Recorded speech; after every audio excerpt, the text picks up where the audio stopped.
இலங்கையில் பெரும் சோகம். பாஸ்போர்ட் வரிசையில் இன்று காலை பிறந்த குழந்தை உயிரிழப்பு.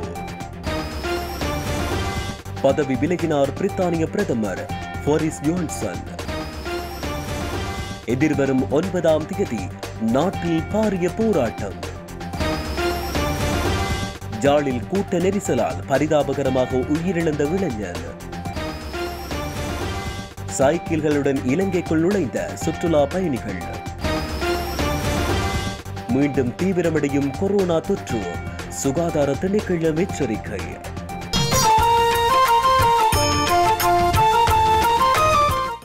கொழும்பு பத்திரமுல்ல குடிவரவு குடியகல்வு அலுவலகத்திற்கு அருகில் இன்று காலை பிரசவிக்கப்பட்ட குழந்தை உயிரிழந்துள்ளதாக தகவல்கள் தெரிவிக்கின்றன. குறைந்த எடையின் காரணமாக பிரசவத்தின் போதே குழந்தை உயிரிழந்துள்ளதாக தெரிவிக்கப்படுகின்றது.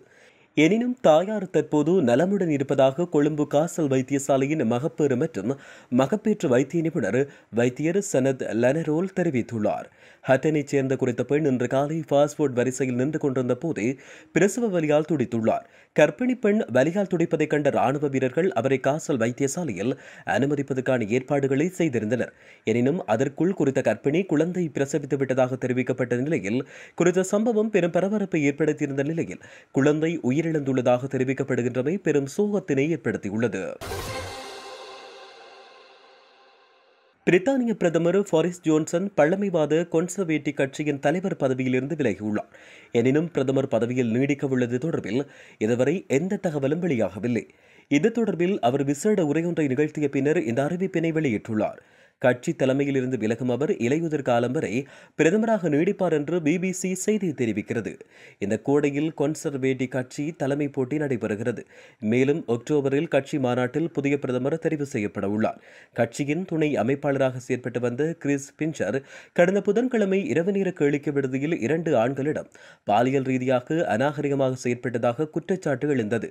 இதையடுத்து கிறிஸ் கட்சியின் துணை அமைப்பாளர் பதவியிலிருந்து விலகியுள்ளார். எனினும் கிறிஸ் மீது பிரதமர் போரிஸ் ஜான்சன் சரியான நேரத்தில் உரிய நடவடிக்கை எடுக்கவில்லை என்ற குற்றச்சாட்டை முன்வைத்து நிதியமைச்சர் ரிஷி சுனக், சுகாதாரத்துறை அமைச்சர் சஜித் ஜாவித், சட்டத்துறை அமைச்சரான லாரா டிராட், குடும்ப நலத்துறை அமைச்சர் வில்குயின்ஸ் ஆகியோர் தங்களுடைய பதவியை விட்டு விலகியுள்ளனர்.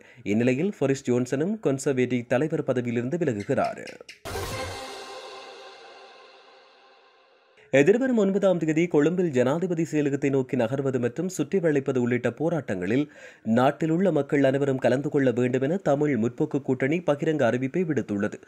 9ஆம் தேதி சனிக்கிழமை கொழும்பில் ஜனாதிபதி செயலகத்தை நோக்கி நகர்வது, சுற்றி வளைப்பது மற்றும் நாடெங்கிலும் தமது ஊர்களில் தெருக்களுக்கு வந்து அமைதியான முறையில் அரசாங்க எதிர்ப்பு ஆர்ப்பாட்டங்களில் ஈடுபடுவது என எதிர்க்கட்சிகள், காலிமுகத்திடல் போராளிகள், சிவில் சமூகத்தினர் ஆகியோருக்கிடையில் இணக்கப்பாடொன்று ஏற்பட்டுள்ளது.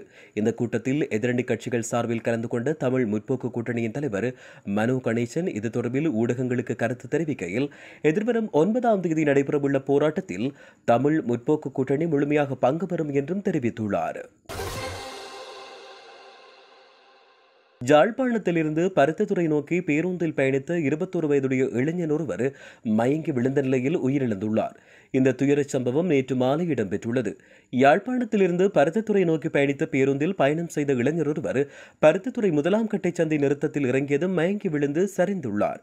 இதனையடுத்து உடனடியாக பருத்தித்துறை ஆதார வைத்தியசாலைக்கு எடுத்துச் சென்று அனுமதிக்கப்பட்டுள்ளார். அங்கு பரிசோதிக்கப்பட்ட போது இளைஞன் உயிரிழந்தமை தெரிய வந்துள்ளது. அதன் பின்னர் இளைஞனின் உடலம் பிரேத பரிசோதனைகளுக்காக யாழ்போதனா வைத்தியசாலைக்கு அனுப்பி வைக்கப்பட்டுள்ளது. அதேவேளை பேருந்தில் அதிக பயணிகள் பயணம் மேற்கொண்டதால் கூட்ட நெரிசல் அதிகமாக காணப்பட்டதாகவும் தெரிவிக்கப்படுகிறது. இலங்கையில் எரிபொருள் மற்றும் போக்குவரத்து நெருக்கடி ஏற்பட்டுள்ள நிலையில் இலங்கைக்கு வந்த 2 சுற்றுலா பயணிகள் தம்முடன் சைக்கிள்களையும் எடுத்து வந்துள்ளனர். இன்று விமானமூடாக இலங்கைக்கு வருகை தந்த 2 சுற்றுலா பயணிகள் இவ்வாறு கட்டுநாயக்க விமான நிலையமூடாக தமது சைக்கிள்களை கொண்டு வரும் புகைப்படங்கள் சமூக ஊடகங்களில் வைரலாகி பரவி வருகின்றமை குறிப்பிடத்தக்கது. உலகளாவிய ரீதியில் கொரோனா வைரஸ் தொற்று மீண்டும் தீவிரமடைந்து வருவதால் அதன் சில பாதிப்புகள் இலங்கைக்கும் உள்ளதாக சுகாதார திணைக்களம் எச்சரிக்கை விடுத்துள்ளது. இந்நிலையை தடுக்கும் வகையில் மிகவும் முக்கியமாக தடுப்பூசி மருந்தை பெற்றுக்கொள்ள வேண்டும் என தலைமை தொற்று நோயியல் வைத்திய நிபுணர் சமித கினிகே தெரிவித்துள்ளார். ஒமைக்ரோன் வைரஸின் துணை விகாரங்களான BA.4 மற்றும் BA.5 ஆகியன உலகம் முழுவதும் தற்சமயம் பரவி வருகின்றமை குறிப்பிடத்தக்கது.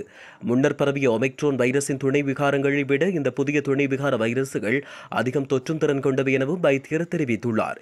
இதேவேளை நாட்டில் புதிய திரிபு கொரோனா வைரஸ் மீண்டும் பரவும் அபாயம் உள்ளதால் 4 தடுப்பூசிகளையும் உரிய வகையில் செலுத்திக் கொள்வதே அதில் இருந்து விடுபடுவதற்கு சிறந்த வழியாகும் என சுகாதார சபைகள் பணிப்பாளர் நாயகம் விசேட வைத்தியர் அசேல குணவர்த்தன நேற்றைய தினம் தெரிவித்திருந்தமையும் குறிப்பிடத்தக்கது. இலங்கையில் பெரும் சோகம். பாஸ்போர்ட் வரிசையில் இன்று காலை பிறந்த குழந்தை உயிரிழப்பு. பதவி விலகினார் பிரித்தானிய பிரதமர் போரிஸ் ஜான்சன். எதிர்வரும் 9ஆம் தேதி நாட்டில் பாரிய போராட்டம். ஜாலில் கூட்ட நெரிசலால் பரிதாபகரமாக உயிரிழந்த இளைஞர். சைக்கிள்களுடன் இலங்கைக்குள் நுழைந்த சுற்றுலா பயணிகள்.